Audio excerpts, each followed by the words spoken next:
안녕하세요. 건강한의사 한태환 원장입니다. 제가 오늘 여러분들에게 알려드릴 꿀팁은 항생제와 관련된 문제입니다.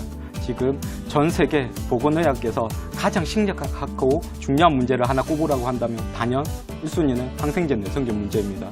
지금 보고 계시는 WHO 세계보건기구에서 가장 최근에 페이스북에 올린 자료입니다. 말 그대로 나라와 지역 그리고 연령을 구분 없이 영향을 끼칠 수 있다고 계속 항생제 내성균에 대한 중요성이나 심각성은 WHO 말고도 CDC라든지 전 세계 정부라든지 꽤 많이 홍보를 하고 있습니다.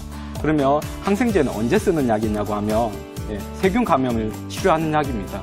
그런데 대부분의 사람들이 아픈 감염 질환들은 바이러스가 원인입니다.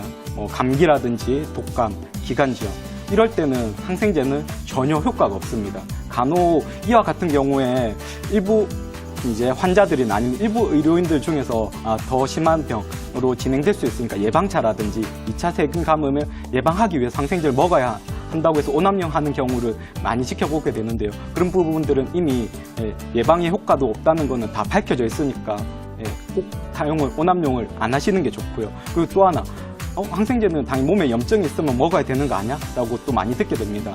좀 전에도 얘기했듯이 우리 몸에 염증이 생기는 건 여러 가지가 있을 수 있는데요. 특히나 감염만 놓고 보면 대부분은 바이러스로 인해서 염증이 생기는 거지 이런 부분에는 아무리 항생제를 많이 먹어도 도움은 되진 않습니다. 그러면 제가 좀 전에도 얘기했듯이 왜 이렇게 항생제를 적절히 써야 되냐고 하면 지금 이미 꽤 심각한 수준입니다. CDC라고 해서 미국 질병통제예방본부에서 지금 미국 내에서만 한 해에 항생제 내성균으로 인한 사망자가 23,000명. 마찬가지 항생제를 오남용했었을 때 생기는 또 안 좋은 질환 중에 하나가 CDPC라는 장염이 있습니다. 그로 인한 사망자가 또 한 13,000명. 그럼 어쨌든 항생제를 오남용해서 이렇게 생기는 미국 내 사망자만 한 해에 37,000명 정도 되고요. 이게 지금 현재 전 세계적으로 학대해서 보면 약 한 해에 한 70만 명 정도가 항생제 내성균으로 인해서 사망자가 발생하고 있습니다. 지금과 같은 추세로 항생제 내성균으로 인한 사망자가 계속 증가가 된다면 2050년 경우에는 한 해에 전 세계에서 1,000만 명의 항생제 내성균으로 인한 사망자가 짐작이 된다는 건 계속 많이 보고되고 있고 경고하고 있으니까요. 심각성을 아시는 게 좋을 것 같고요. 그러면 그렇다고 해서 항생제를 무조건 쓰지 마 이건 아닙니다. 어쨌든 가장 강조하고 싶은 것은 오남용을 하지 말고 그럼 어떨 때 적절하게 올바르게 써야 되는지 잘 알아야 되기 때문에 지금 마찬가지 미국 질병통제예방본부 CDC에서 이럴 때는 항생제를 쓰고 이런 경우는 안 써도 된다고 당연히 어차피 미국 정부 기관이다 보니까 영어로 되어 있는데 제가 간단하게 설명을 드리겠습니다. 거기 보면 어떤 거에는 no, 어떤 거에는 yes, 어떤 거에는 or이라고 해가지고 당연히 yes는 항생제를 써야 되는 세균성 감염이고요. no는 당연히 항생제를 쓰지 않아도 되는 대부분의 바이러스고 or은 세균성이기도 하고 이렇게 바이러스성이기도 하고 같이 있다는 뜻입니다. 지금 보시면 대부분의 급성기관지염, 급성축농증은 거의 안 써도 되고요.